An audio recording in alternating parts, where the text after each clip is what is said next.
Ketika bapak dan ibu pulang ke rumah selesai sholat, berdoa kepada Allah, beli sesampian cabut aturake ke Gusti Allah agar anak didik tadi betul-betul dilindungi oleh Allah dengan hidayah, dengan taufik dan hidayahnya. Karena doa adalah senjata yang paling ampuh. Doa adalah mukhul ibadah. Doa adalah intisari daripada ibadah. Allahumma sholli ala Muhammad. Kalau Wali Songo dan bujuk-bujuk yang ada di Madura ini dulu mengajar muridnya tidak pakai metode. Ada metode dengan zaman belum maju, tidak ada listrik, demercok, bahkan nuwun sewu tidak pakai pengeras. Dan kadang mak kain sing ngajar mengeh murid tetap ngidi. Lah tapi kenapa kok barokah, kok berhasil? Antara lain ini yang diasumsi para guru kiai dulu. Begitu masuk ke surau tempat mengajar, kiai nggak langsung mengajar. Wali Songo juga begitu, menggelar sajadahnya di depan muridnya. Coba ini pemandangannya sangat indah. Sebelum mengajar sudah memberi contoh terbaik kepada anak didik. Sajadah yang salat sunat 2 rakaat, niat ibadah kepada Allah, gencerna itu pemandangan ke murid, itu ke santri. Sebelum diisi ilmu sudah diisi pahala lebih dulu. Setelah itu berdoa. Yang kedua, ini biar bisa ditiru oleh muridnya. Lemon makin sangat tidak bisa, mungkin elek-elek sampai masuk sekolah ngampar sejadah. Sudah bukan zamannya.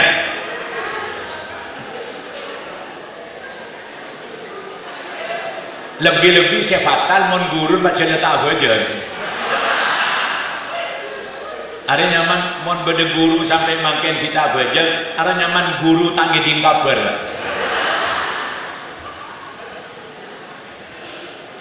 Maaf, jauh sebelumnya kalau bapak dan ibu mau tahu orang yang paling berhasil di bidang iptek, tidak ada tandingannya kecuali Rasulullah. Mengapa? Karena Rasulullah tanpa peralatan teknologi canggih sudah mampu nerobos langit ke-7. Astronot mana sampai sekarang bisa mampu nerobos langit ke-7? Sekitar tahun 65 muncul astronot pertama di Amerika yang dikenal dengan nama Neil Armstrong. Itu pengakuannya cuma hanya sampai di planet bulan. Itu pun memakai peralatan yang serba canggih di zaman itu. Tapi Muhammad tanpa peralatan canggih sudah mampu nerobos langit ke-7. Ini memberikan pendidikan bahwa Muhammad adalah satu-satunya nabi kita yang paling berhasil di bidang iptek.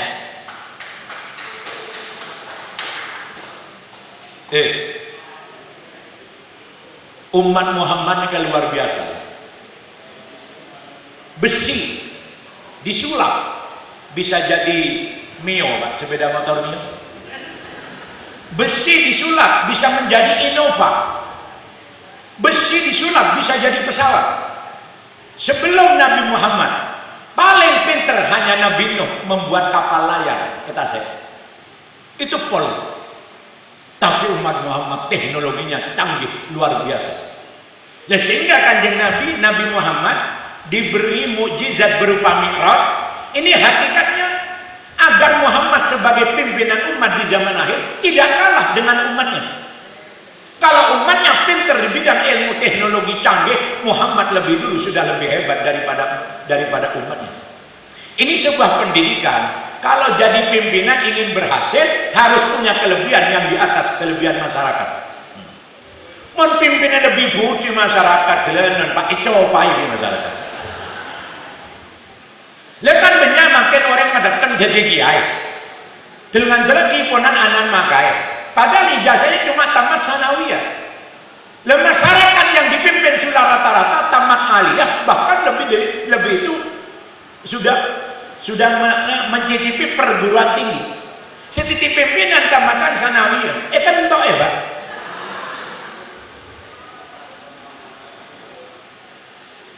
Mendatang jadi pimpinan yang masyarakat, tamat ijazahnya cuma tamat SMA. Masyarakat sudah banyak yang S1, S2, S3. Pelet kebagelenon, mero ini masyarakat.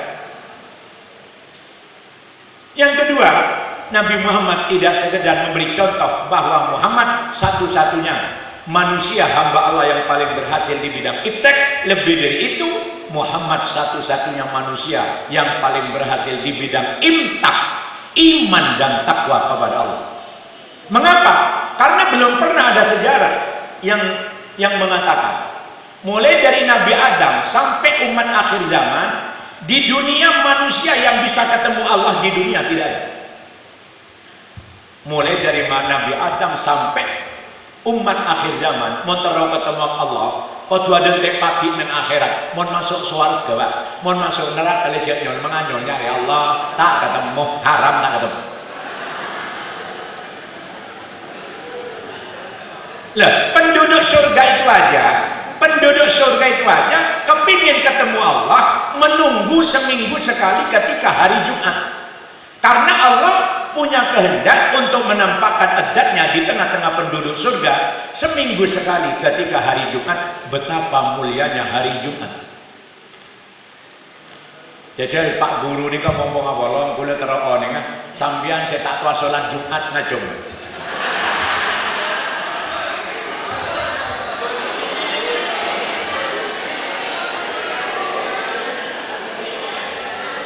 Alhamdulillah tidak sengacung berarti kita tahu todus sih.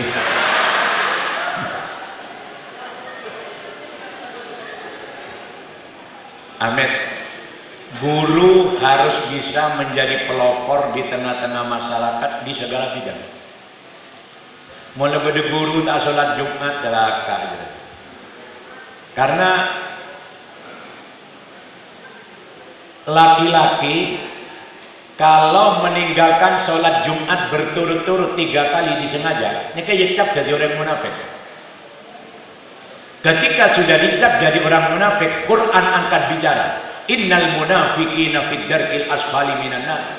Orang munafik ini akan dengan bodoh dalam neraka, bababa. Bamon bababa itu apa tema apa? Abamon bababa itu besar.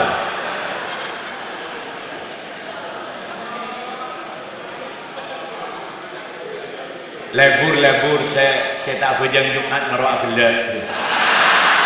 Nasib.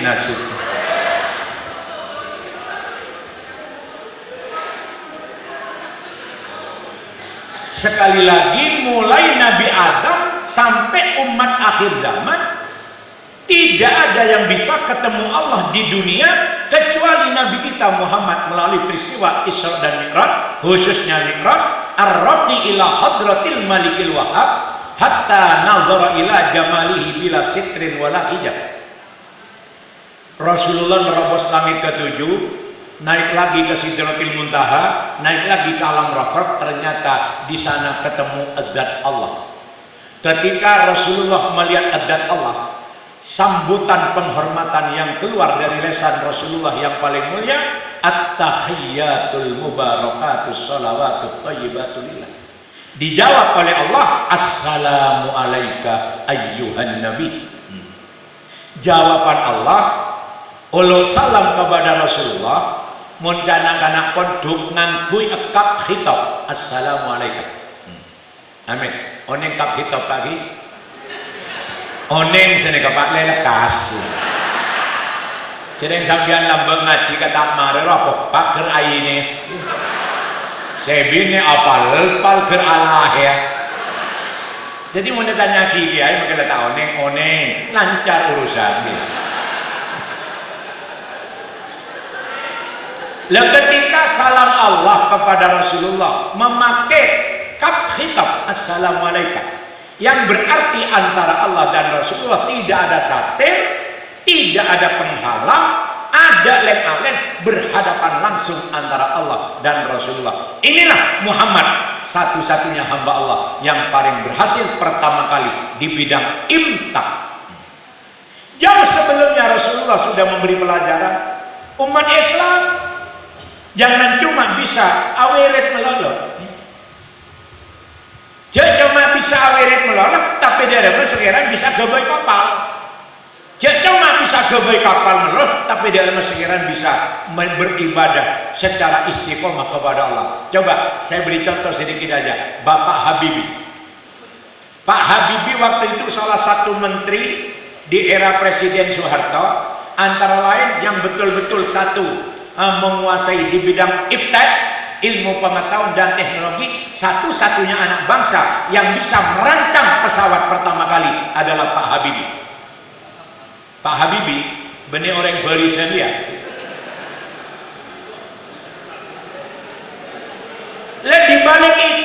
Di balik itu, waktu Indonesia dilanda krisis, Pak Habibie dengan terpaksa mengeluarkan rahasianya.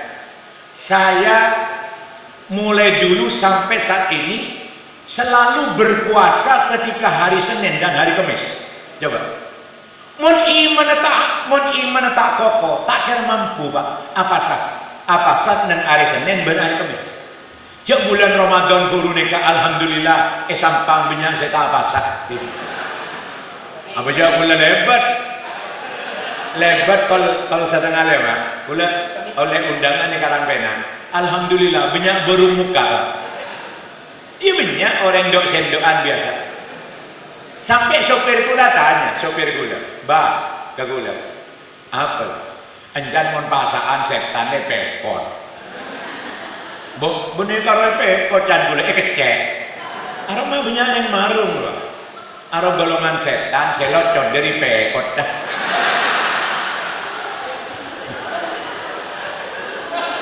Lalu menurut saya menggadung dari setan, saran di setan, Pak. Mon setan asli, baca ayat kursi sekalian buru.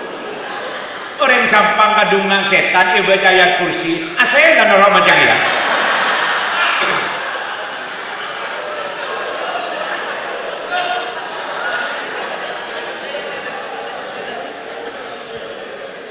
Indah sekali ketika program tadi yang ditawarkan oleh Bapak Bupati ini betul-betul berjalan, antara lain masalah Quran.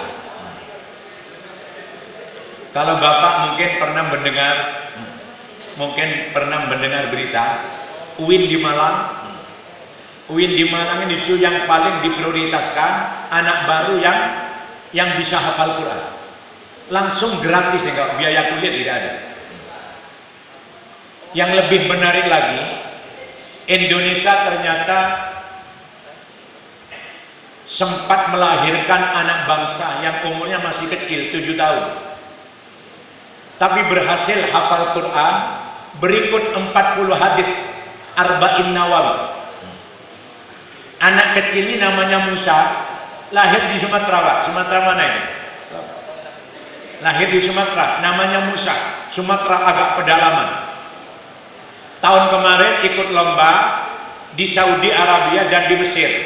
Alhamdulillah ternyata setelah ikut lomba di sana, Musa ini terangkat sebagai juara ketiga.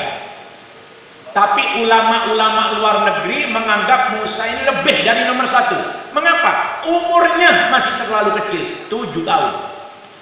Lainnya sudah belasan tahun. Sampai Biraja Saudi Musa ini kayak yumbuan Pak Isyo. Kalah anak angkat kayak bagi. Anak apa? Mau kalah anak angkat tareng dus Pak Jokowi, Pak.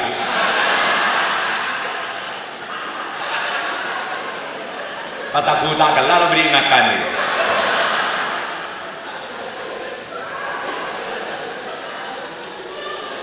Sampai Musa sekeluarga Ramadan kemarin punya undangan khusus dan spesial dari Raja Mesir. Langsung diundang ke Istana Mesir berpuasa di Istana Raja Mesir.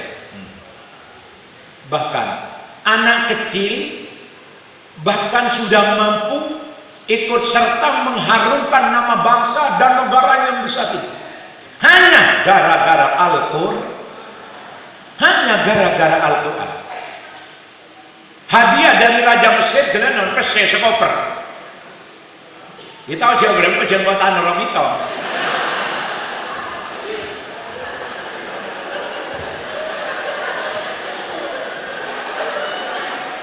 Tapi sayang seribu sayang, setelah Musa pulang ke Indonesia, satu pun pejabat ada saya beri hadiah.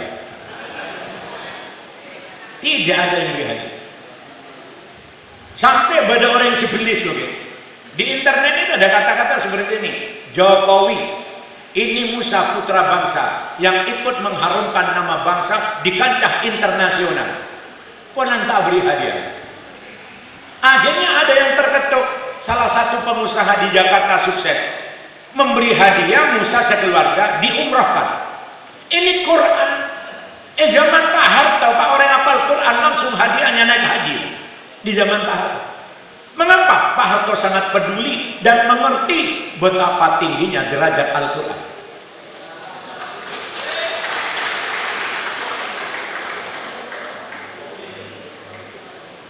Sampai-sampai kelak di akhirat ada orang diceburkan ke neraka, woto tesek sabi neraka kelak.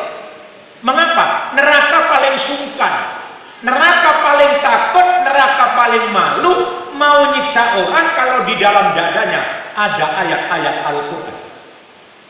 Al-Quran itu kalam Allah, jagun Allah.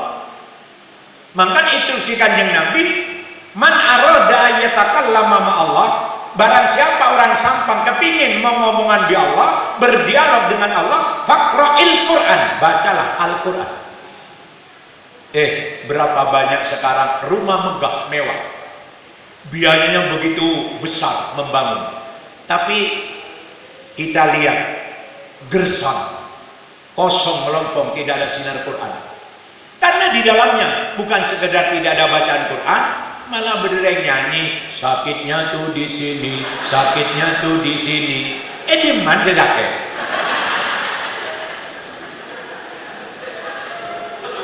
Ada ibu-ibu sambil ada pengalaman.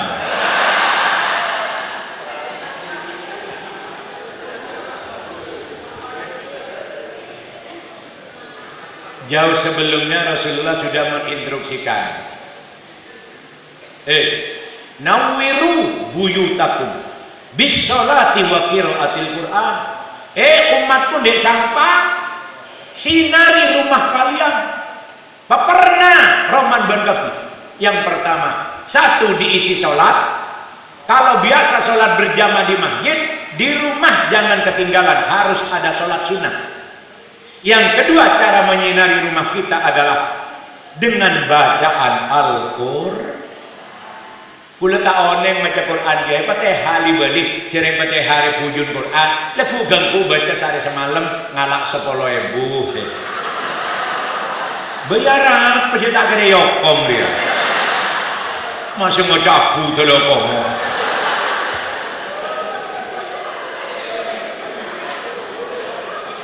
Kula bismillah Fatihah tak apal dia, bismillah li balik, cereng bismillah pengadan Quran.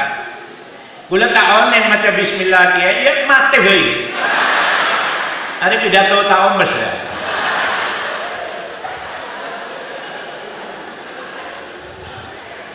Allahu sallallahu Muhammad. Mari kembali kepada permasalahan awal. Kalau Bapak Bupati tadi sudah menawarkan misi masalah Quran, ini dalam rangka Pak Bupati punya cita-cita besar bagaimana rakyat Sampang tidak hanya sukses di bidang iptek, lebih dari itu bagaimana putra putri Sampang ke depan juga harus sukses di bidang imtak. Mon anak-anak Sampang itu berhasil masalah iptek dan imtak, 10 tahun 20 tahun yang akan datang jangan khawatir, Sampang tetap akan bersinar dengan pendidikan dan ilmu-ilmu Al-Quran. Akhirnya turun barokah dari Allah Subhanahu wa taala, insya Allah. Kemudian kalau berbicara soal halal bihalal, tadi sudah diselentik sama Pak Bupati. Waktu itu kira-kira tahun 1948 Indonesia merdeka baru 3 tahun. Tapi Presiden Soekarno waktu itu melihat keadaan bangsa sangat memprihatinkan. Mengapa? Karena masih terjadi saling sikut, saling sikat, saling gasak, saling gosok. Artinya nggak rukun. Presiden Soekarno berpikir, apa artinya Indonesia merdeka? Apa artinya Indonesia ini besar kalau rakyatnya tidak rukun? Kapan kita